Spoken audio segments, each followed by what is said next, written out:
1 பேதுரு 5வது அதிகாரம் 7வது வசனம். 1 பேதுரு 5, 7வது வசனம்.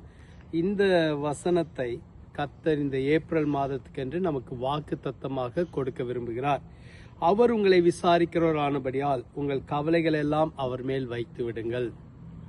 இந்த வசனத்தின் முதல் பகுதி சொல்கிறது, அவர் நம்மளை விசாரிக்கிற தேவன். எதனால் நம்மளை விசாரிக்கிறார்?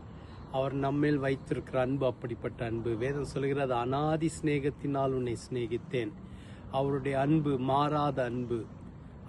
அவர் மனதுருக்கம் நிறைந்தவர். ஒருத்தங்க கஷ்டப்படுகிறதை பார்க்கும்போது அவர் மனதுருகுகிற தேவன். அவர் அப்படிப்பட்ட குணாதிசயத்தை உடையவராய் இருக்கிறபடினால் மாறாத அன்பு, மனதுருக்கம், நீடிய பொறுமை, இப்படிப்பட்ட குணாதிசயங்களை உடையவராக இருக்கிறபடினால் அவர் நம்மளை விசாரிக்கிற தேவனாக இருக்கிறார்.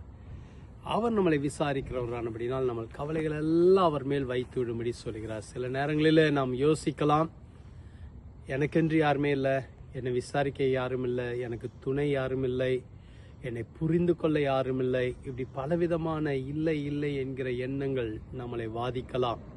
ஆனால் கர்த்தர் இன்னைக்கு உங்களை பார்த்து சொல்ல விரும்புகிறார், நான் உன்னை விசாரிக்கிற தேவன்.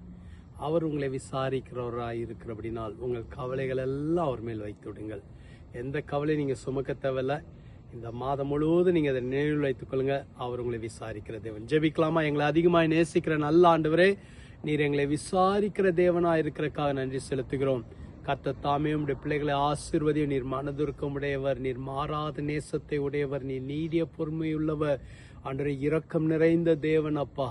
ஆகவே எங்களை நீர் விசாரிக்கிறதுக்காக நன்றி செலுத்துகிறோம். இன்னைக்கு என்ன விதமான கவலைகள்லாம் எங்களை அழுத்துகிறதோ எல்லா கவலைகளையும் உங்க மேல வைத்துவிட எங்களுக்கு கிருபை தாரும், பலன் தாரும். உங்களுடைய பிள்ளைகளை உற்சாகப்படுத்தி இந்த ஏப்ரல் மாதம் முழுவதும் கரம் பிடித்து நடத்துவீராக. இந்த ஏப்ரல் மாதத்தை அவங்களுக்கு ஆசீர்வதித்து தருவீராக.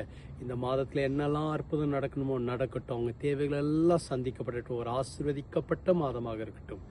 ஆசீர்வதியும் வழி நடத்தும். இயேசுவின் மூலம் ஜெபிக்கிறோம் பிதாவே, ஆமென். கர்த்தர் உங்களை ஆசீர்வதிப்பாராக. ஆமென்.